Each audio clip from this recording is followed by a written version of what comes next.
What is going on, boys? Today we're going to be building the Tamiya Mclaren MP4 kit. I'm going to show you how to do it using about $100 in tools and basic techniques so that if you're a beginner, you don't have to spend a lot of money to get a really nice result.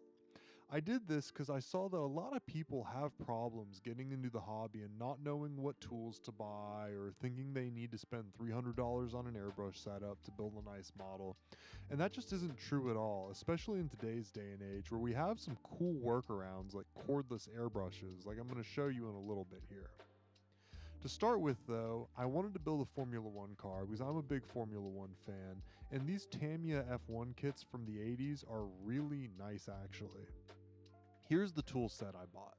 For $9 on Amazon, you get 2 sets of tweezers, nippers, 3 sanding sticks, a hobby knife, and extra blades.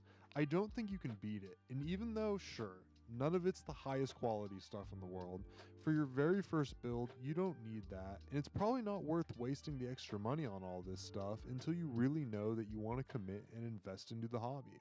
And there's nothing wrong with that at all.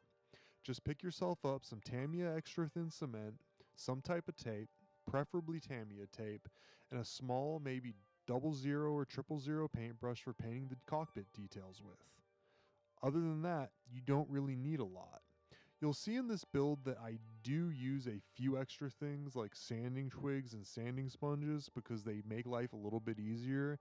And if you're willing to spend an extra 15 or 20 bucks, if that, well, it can make your life easier too, but you don't have to, and that's the point of this video. You can get a really nice result using bare minimum techniques, just using a little patience and elbow grease. I'll put a link in the description for these sanding twigs, but I think they're really handy for doing small parts like this, and for a couple bucks, they make your life a little bit easier. Whether or not you're in that camp, hey, that's up to you, but I want to put everything on the table for you guys, just so that you've got the options. Especially if you're going to follow my lead and do one of these slightly older Tamiya kits where, let's be real, the plastic isn't perfect and it takes some extra cleanup compared to a brand new kit. But I put all the major parts together and they fit nicely. That's not always the case for these Formula One kits. Sometimes the body doesn't fit perfectly onto the frame, but that isn't the case with the MP4. So if you're a Formula One fan and you want to do one of these cars, I can recommend this kit. Now you'll see that I'm just going through and sanding all of the sprue nubs off of the body. The key thing to getting a good paint job is making sure that the sanding, the surface preparation is really smooth beforehand. An example of this is this sink mark that I'm sanding down right here. Normally I'd use filler on a piece like this, but I'm trying to keep things as simple and unintimidating for a beginner as possible. You don't want to overcomplicate when you're starting out here. That's one of the reasons I just grabbed a can of Mr. Finishing Surfacer to prime these parts with. Another great tip is get some double-sided tape and a piece of wood to stick the parts to. You're going to use this over and over again, and it's a really cheap, effective technique. You'll see that once I spray the Mr. Finishing Surfacer on these parts, we get a really nice finish right out of the box. It's the easiest stuff to use ever. I mean, just look how nice that looks.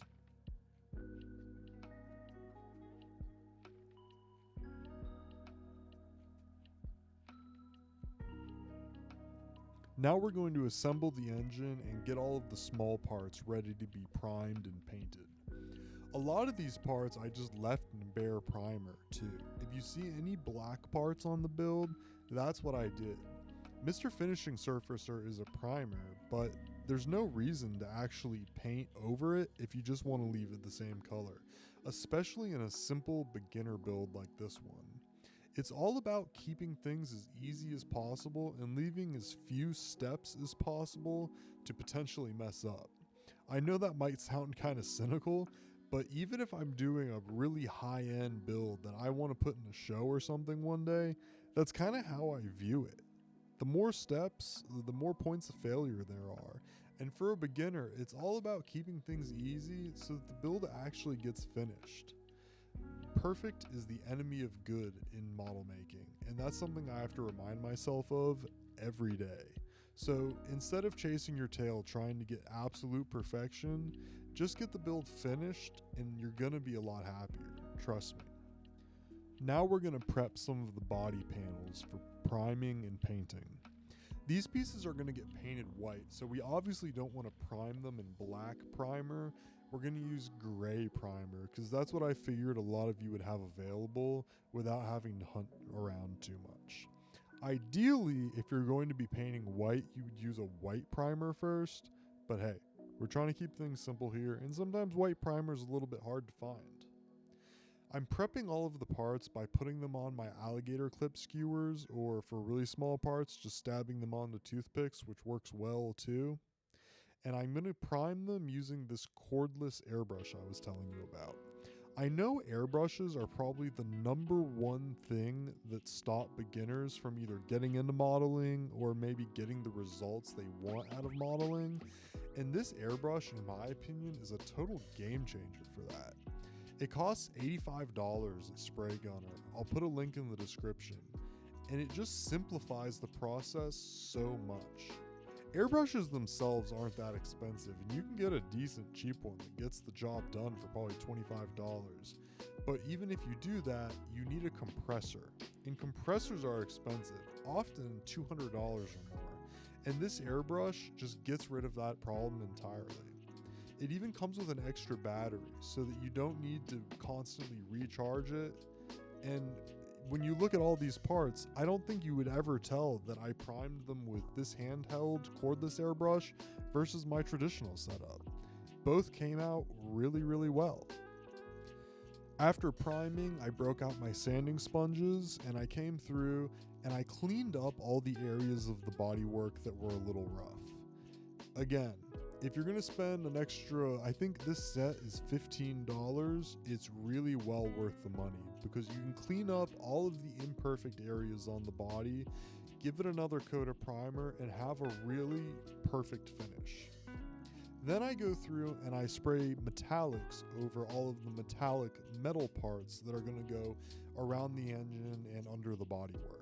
There's a lot of different metal parts on this build, so I used a variety of silver, gold, chrome metallics, and just tried to give a little bit of variation. For the valve covers, I used a really fun technique using ammonia-based Windex to get the Honda logo to come out perfectly rather than trying to paint it on. It's super simple. All you do is spray on the metallic of your choice and then use an acrylic paint over it. I used Ammo's Atom Satin Black here, and then after soaking a Q-tip in the ammonia-based Windex, I just rub the paint right off and instantly, for zero effort, get a perfect Honda logo. These are always a pain in the butt to paint by hand and they never come out that good, so that trick is worth its weight in gold, trust me. After doing that, I went through and I used my Mr. Masking Saw liquid mask on the engine to block out the portions that are going to stay black and not have the metallic crankcase color.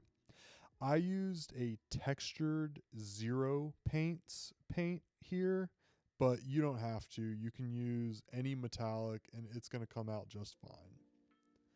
Finally, I'm coming through and I'm giving the body one final sanding before we reprime and paint because it's just super important to get the best possible finish. Now we're going to get started on the actual paint job, and for that I'm using the Ammo Cobra Motor Paints. These are acrylic paints, which I tried to focus on for this build because I know when you're first getting started it can be a pain in the butt to try to figure out how to vent fumes. You may not have a airbrush fume extractor or paint booth.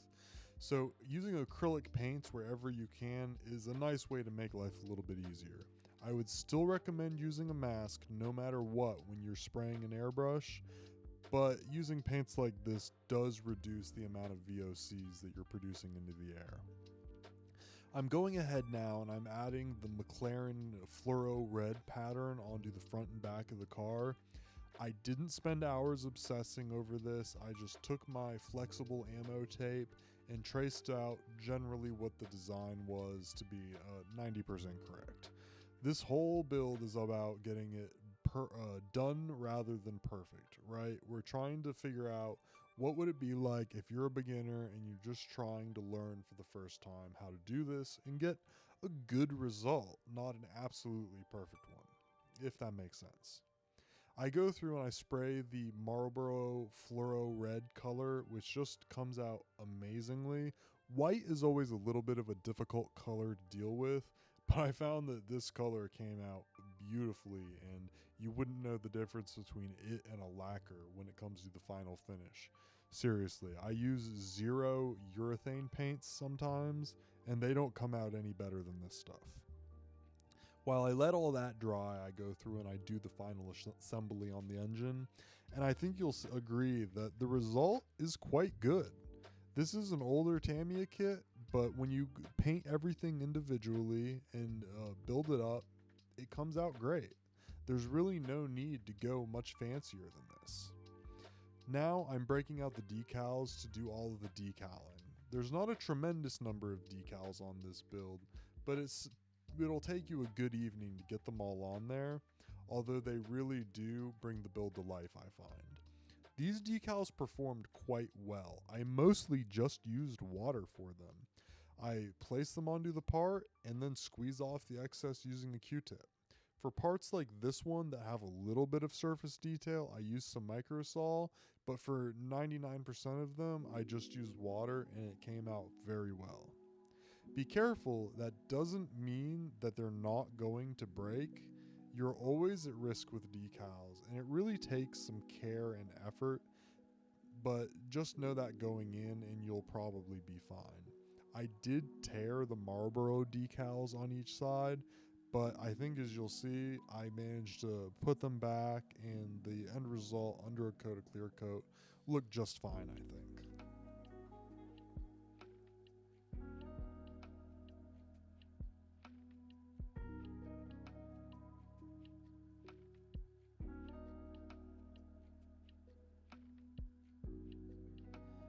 Now that all the decals are on there, I think the car has really come to life and is starting to look like an actual Formula One car. I can't wait to get a coat of gloss on there. But before we do that, I want to show you a good way to get bare metal foil to do the heat shielding effect on the bottom of the car. Feel free to just paint this with some silver paint, but if you want to go the extra mile, this bare metal foil is really great stuff. It looks like it would be hard to use, but it's not actually that bad. All you have to do is cut out a block of the correct size, carefully peel it off, and then lay it down on the part, burnishing from one side to the other to avoid wrinkles and air bubbles. You do that and it goes way down flat onto the part. It's hard to describe, but it's a very realistic effect, and the few wrinkles you're left with, I think, add to that realism, in fact. Once you've done that, just use a brand new, very sharp hobby blade to gently cut. This stuff is ultra thin, and the gravity of the blade alone is enough to leave you with a cut that allows you to peel the excess off.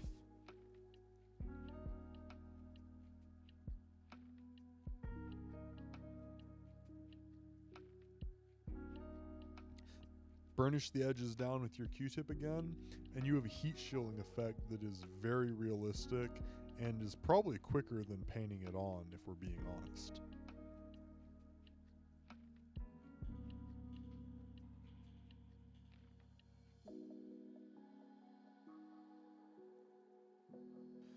After the decals have had some time to dry, we can apply a clear coat to them.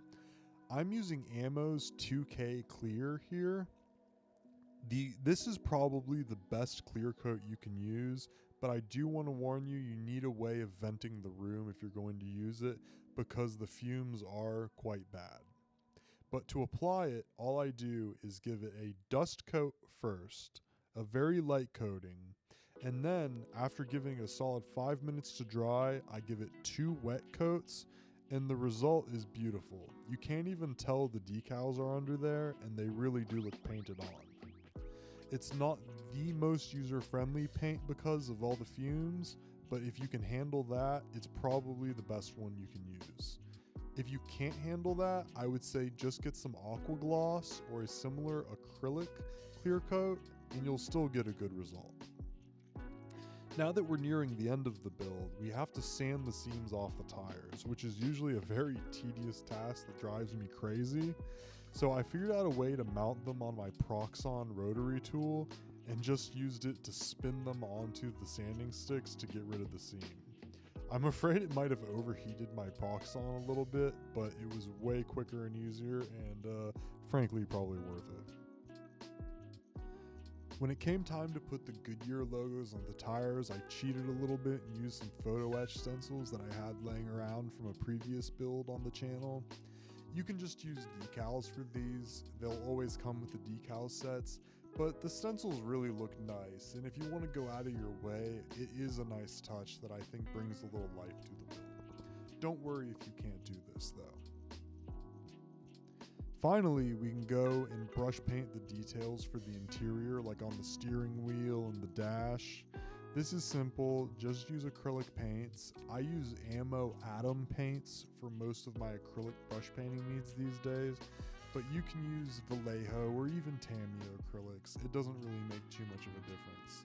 The thing that's important is to make sure that you have a really fine brush, because that's going to make it a lot easier. A final trick that I used was some Green Stuff World UV resin. This stuff is really nice anytime you have to do a dash or a screen, because you can just put a little bit on with a toothpick and then use a little UV flashlight to harden it. And the result is very convincing. Even though I messed up this one a little, I still think it looks pretty good. This AK Super Chrome is another fun product that you don't necessarily need to have, but looks really good for stuff like mirrors. If you don't want to spend the money, just use some Tamiya Chrome though. Now that everything is clear coated, painted, and otherwise assembled, we can do our final assembly and actually make a car out of this thing. This step is probably the easiest of them all because all the real work has been done. But the key is to slowly test out the fit of each part, because although Tamiya is basically faultless when it comes to fit, these older kits might have a little bit of wiggle room, so to say. So make sure you're careful. Some of the parts for this stage are going to need to be super glued on because everything's painted already. Use some slow dry super glue and just take your time making sure the fit is right the first time. If you screw this up, it might leave super glue marks in unsightly places, and that's just a pain in the butt to fix and something we'd rather avoid than have to deal with later.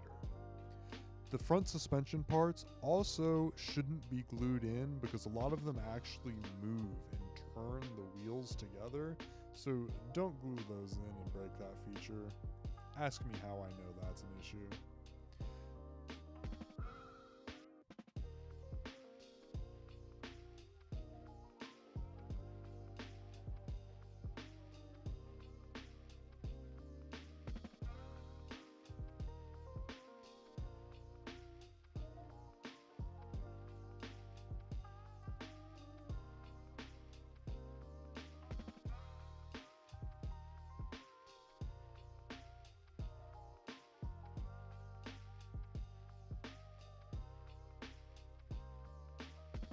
I didn't test fit these turbo inlets at all, and exhaust, I suppose.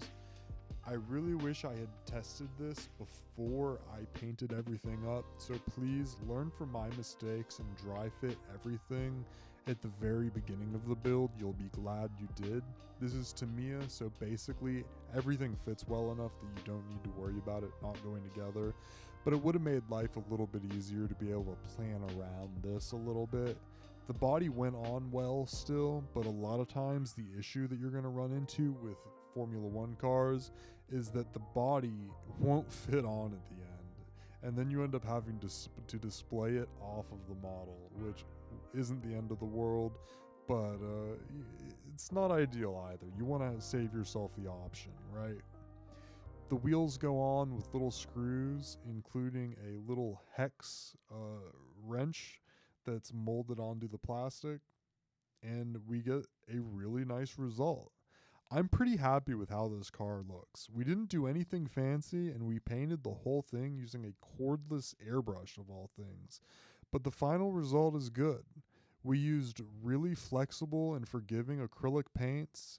We used a 2K clear coat that admittedly can be a little bit of a pain to work with, but if you can vent your room, you're going to get an awesome result, and it doesn't really take that much skill to apply. I'm using some Tamiya super clear glue here, which is hard stuff to get in the States. You can just use white PVA glue or super glue, and it'll work just fine if you don't have any of this, though. And in the end, we get a car that I think looks pretty damn good. Thank you all so much for watching, and let's get on to some glamour shots.